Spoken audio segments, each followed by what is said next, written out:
Speaking of DEI issues, let's talk about another story involving Governor Ron DeSantis down in Florida. We can put up the first element for this one. Politico got wind that basically DeSantis administration, as it is required to, or as it is its business and its responsibility to organize and oversee events at the Florida State Capitol, is requiring those events, quote, align with its mission.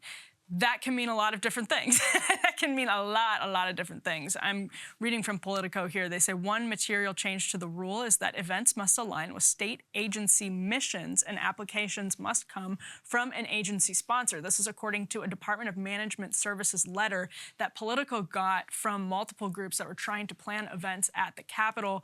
Then once a sponsorship has been obtained, according to this letter, the state agency shall submit the required application to DMS on behalf of the requester. There's a couple of interesting things in this story. I'm going to give DeSantis' response. He was asked at a press conference here. He said, "We've been very supportive of people being able to speak their mind. It's their right. They should do it. But we've also said, you don't have a right to hijack and do like a heckler's veto and stop the functioning of government." And so I think that's probably what it is, but our folks can follow up with you about more. Very quickly, my take on this. The Politico article says that this has been in effect for a few months. There's no evidence that this was used to ban or discriminate against anyone in those few months. And also, on top of that, there's this idea that, as DeSantis is saying, if it aligns with the mission, that can just be the sort of general mission of the state to host events and politics, et cetera, et cetera. So I don't know. I mean, it's possible that this can be used in nefarious ways. There's no question about it. That align word is obviously important here. At the same time, there's just no evidence that this has been used in nefarious ways yet. So, I mean, it's just an open question. And it does, I guess, it seems to fit a pattern of DeSantis really wanting, control over so many aspects of Florida life. From the classroom to Disney to the villages to what goes on, who's allowed to have a luncheon at the Capitol. Like it does seem like this is a real driving focus for him, which should, at least on the surface, cut against his kind of free speech warrior thing. I can see how a culture in the governor's office, this is actually kind of interesting, could evolve from this idea that Republicans now need to be more aggressive about seizing government power and using it for their own ideological ends, because that's what the left has done for decades and decades, as many conservatives feel acutely. And Ron DeSantis is really the poster boy of somebody who's finally, after decades, conservatives say, acting on that, using government power to advance his own ideological ends, not just remaining sort of neutral and saying, we'll let the marketplace of ideas sort this all out, saying, no, we have government power to advance this ideology. The left owns all of these different cultural institutions. So if you have the power, use the power. So I can see how something would develop from that. I highly doubt Ron DeSantis, even if this was nefarious, it had nefarious intentions behind this rule, I doubt Ron DeSantis would have been involved in discussions about it. Maybe he would have. But you can see, and this is a general fear, I think, on the right, that there's something really dark that evolves from that kind of cultural shift about how we use government power.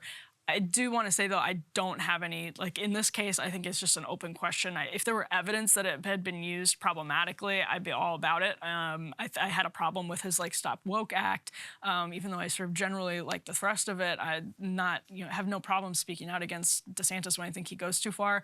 But this is, to me, a giant open question. It doesn't seem like there's a problem yet, and the Politico article is quoting lobbyists. So It sounds like lobbyists fed this article to Politico. Politico didn't have any reason or examples of problems, but it's perfectly newsworthy in the respect there could be problems down the line.